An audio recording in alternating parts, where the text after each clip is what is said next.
in life, it seems like it's rainy days everywhere, don't it?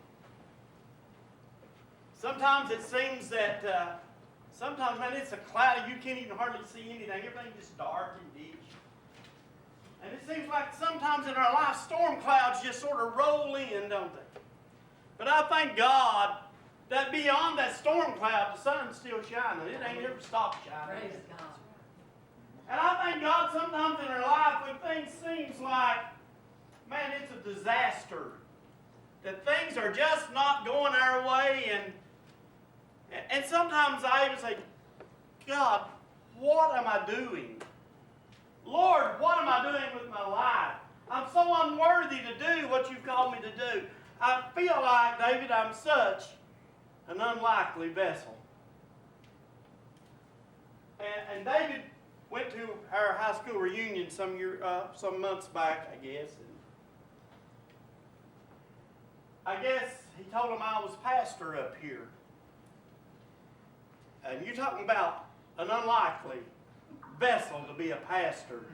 I can promise you I was the most unlikely in the whole school.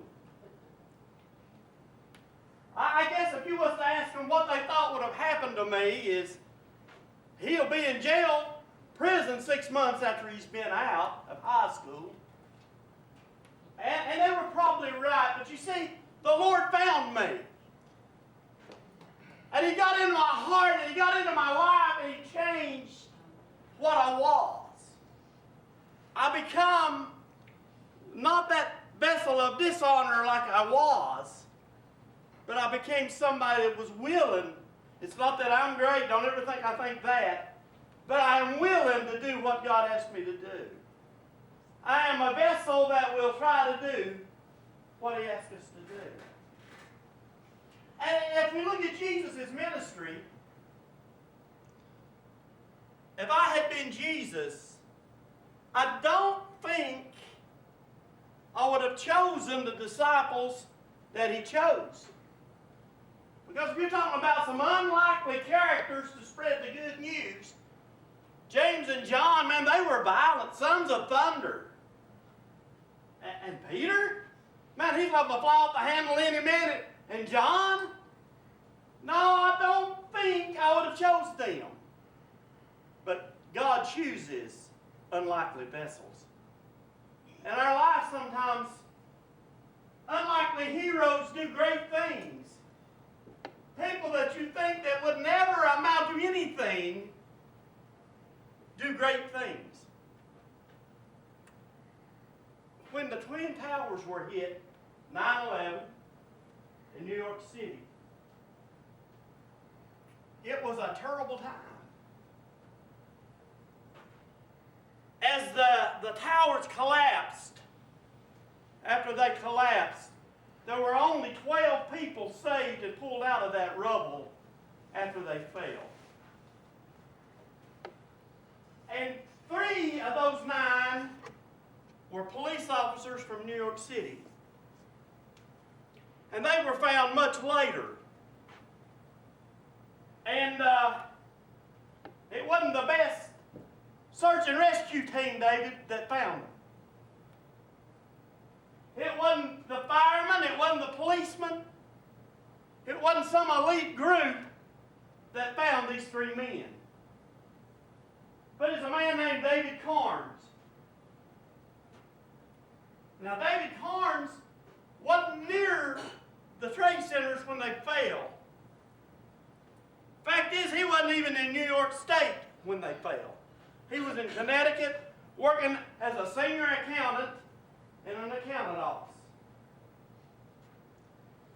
And when the second plane hit, he told his boss that, I won't be here for a while. I've got something I've got to do. So he walked off his job, got in his little Porsche. He had all kinds of money. He had a good job, David.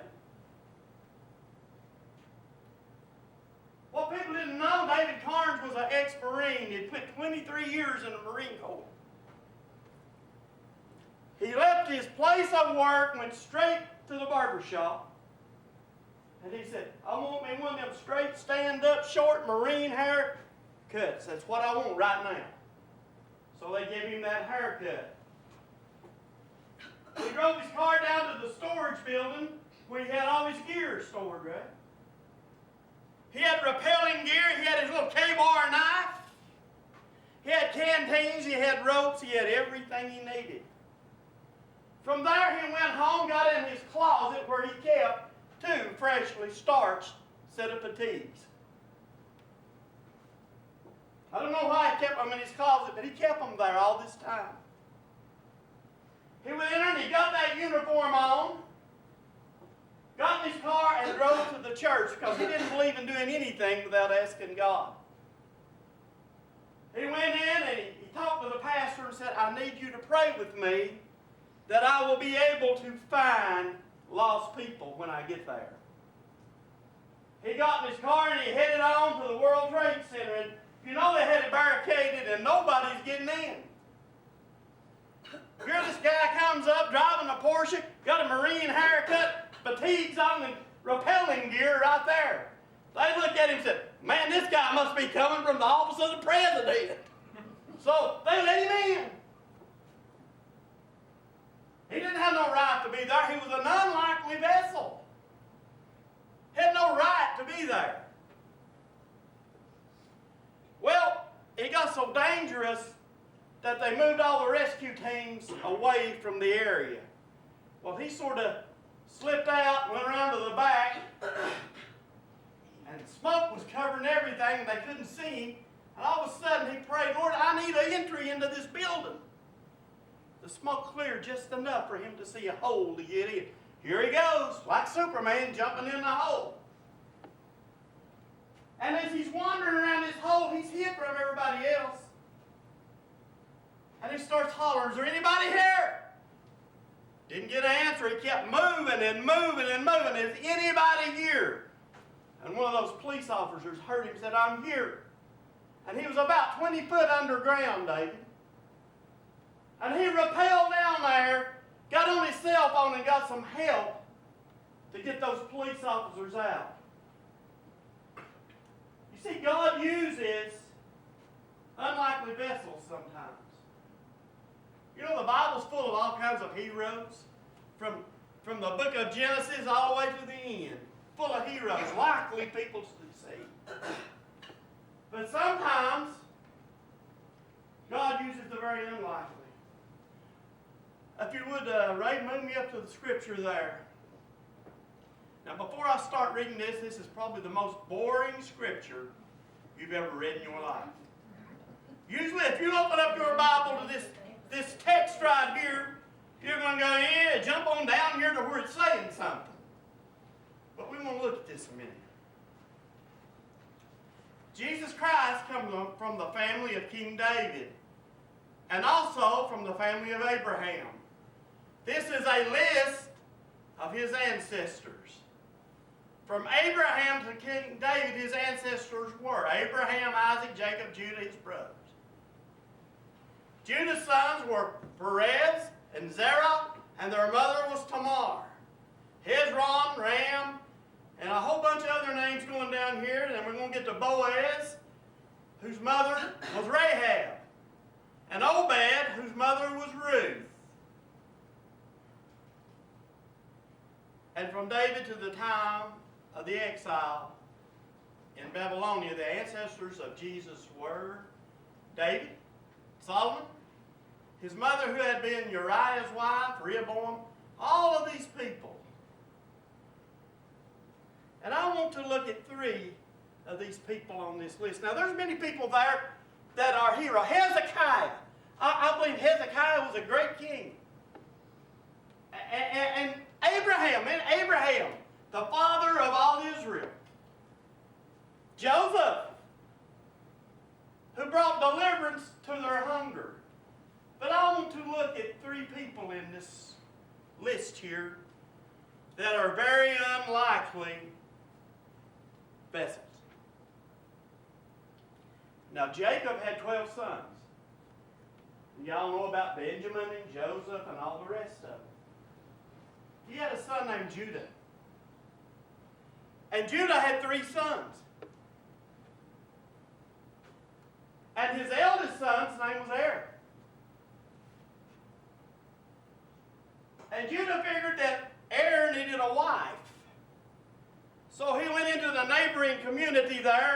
and found Tamar, that was her name, and she was going to be Er's wife. Er was an evil, evil man.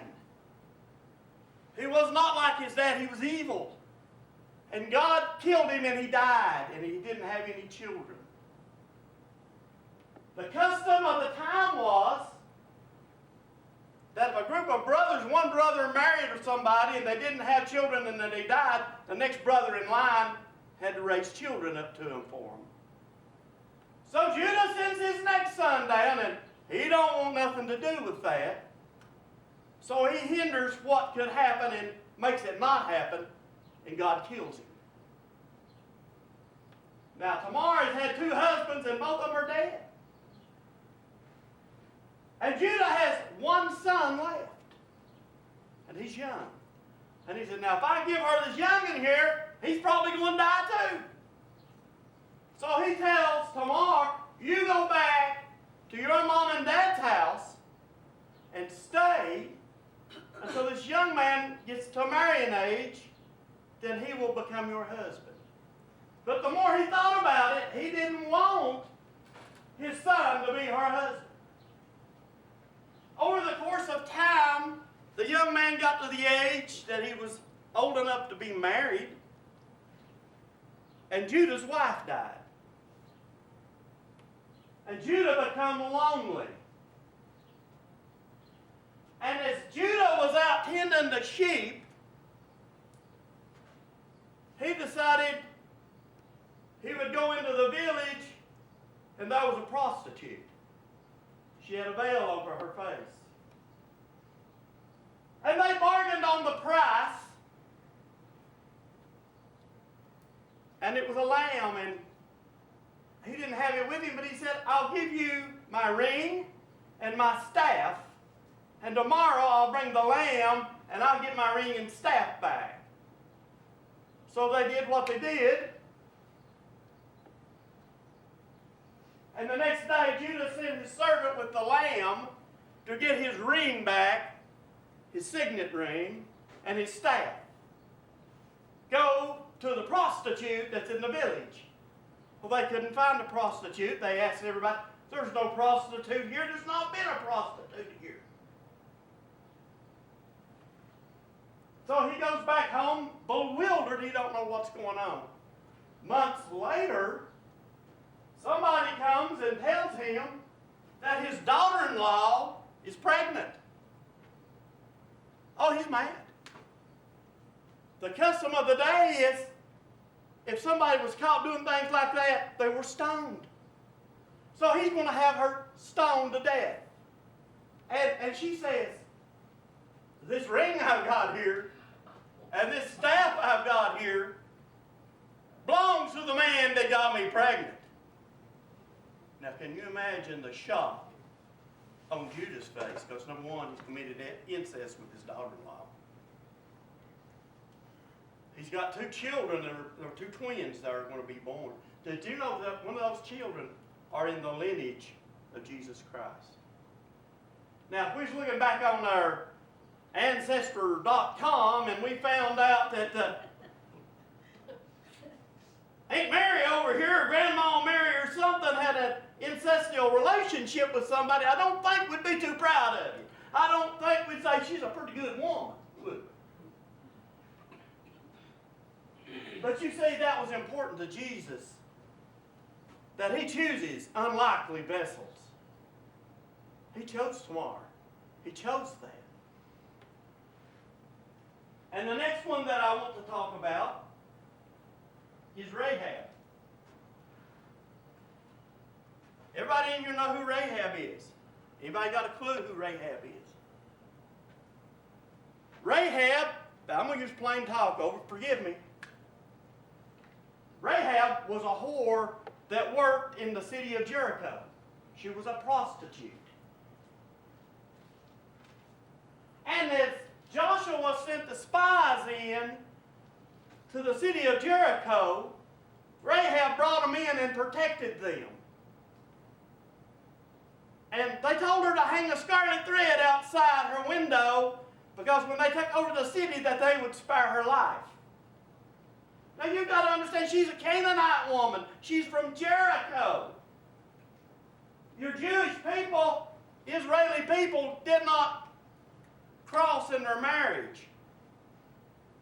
But somebody in the tribe of Israel married her. And from her comes somebody that was in the lineage of Jesus Christ. Unlikely vessels, David. Somebody that you wouldn't think. The next one I want to talk about, her name's Ruth. Now, Ruth was a Moabitess.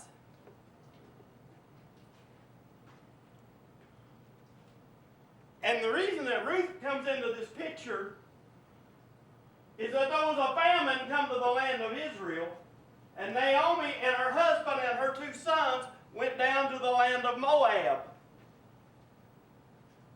And while they were there, her 2 sons got married, so she had 2 daughter-in-laws. As time passed, her husband died, her 2 sons died, so she's got her 2 daughter-in-laws.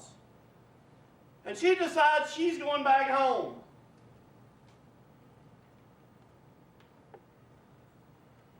And the daughter-in-laws are wanting to go with her. She said, no, you stay here. But Ruth, one of the daughter-in-laws, said, your people will be my people. Your God will be my God. So she went back to the land of Israel. And they didn't have any money, and she would glean the fields, pick up that was left. And she was working in Boaz's field. And Boaz noticed her, David. She became his wife. And they had a child. And then he had a child. And then David was born into this world. Unlikely vessels in the lineage of Jesus Christ. Very unlikely. But when we look at the heroes that was in the Bible, the heroes in this story, the ones that we think that are without spot and without blemish, they had some faults too. Look at Abraham. Abraham lied. When they went into the land of Egypt, he said, Sarah here is not my wife, she's my sister. He lied. Lied. And I think Abraham made a bad decision. When his wife said, take this Egyptian handmaid to be your wife too, I don't think he should have listened to her, because we ain't had none but trouble since over in the Mideast. And that's the truth.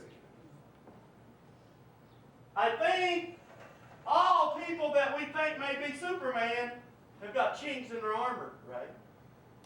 Jacob stole, tricked, deceived. In fact, his name means deceiver. Moses disobeyed. He was very disobedient when the Lord said, speak unto the rock and water will come forth. He took his rod and he hit it. He said, must we strike this rock? Must we beat this rock and give you must we? No, it was God that was going to give the water. It was God. Now you can talk about Miriam, she criticized. Samson lusted. Solomon, man, he was all messed up. He worshipped all false gods because his wife led him to that. Now we're going into the New Testament. God's still picking unlikely vessels. He picked Peter, who denied him, who cursed I don't even know him. He picked John, who was full of some fire. Let me tell you, John was full of fire. Somebody said something, Lord, let's call fire down from heaven and cremate them right here. Unlikely vessels. He called the Apostle Paul to spread the gospel. Paul was a murderer. He hated the Lord. Till he had an encounter with him down on the road to Damascus, didn't he? Unlikely vessels. And we think sometimes, well, we're not like that. But aren't we really? Have you ever told a lie in your life? Can anybody hold up their hand and say, I have never lied? We've all lied. Has anybody in here not lusted? Not lusted? I hope we got that under our feet. But I'm sure at some time in your life you have lusted and done the wrong thing. Have we got anybody in this place this morning that's not made a mistake? Hey, I made a bucket load of them. I'll make them every day. I'm glad that God chooses people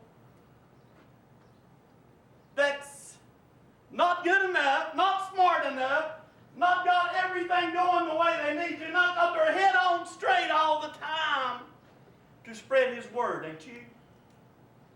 I'm glad He deals with us. Because if I was one of them people that knew it all, had it all together, my head would get puffed up and I'd say, hey God, I don't need you. And I'd be a fool. But I'm glad that God chooses unlikely people. Maybe you're sitting here this morning. Maybe you're just feeling like you're the bottom of the barrel. Maybe you're feeling that God could never, ever use you for anything. I've got news for you. If He picked me up out of the filth I was in, He can use anybody in this building. King David was considered a man after God's own heart. He committed adultery, had people killed. Whatever we think we've done that's so bad that God can't forgive you, God is willing to forgive you. He wants to use us, unlikely vessels, to spread His kingdom. That's what He uses. He don't use the most educated, and I ain't got a thing wrong with education. I think we all need that. But He used a bunch of uneducated fishermen, a tax collector, and one of the bunch was even the betrayer, wasn't he? But that's who He called. That's who He used. Unlikely people to spread the word of God. David.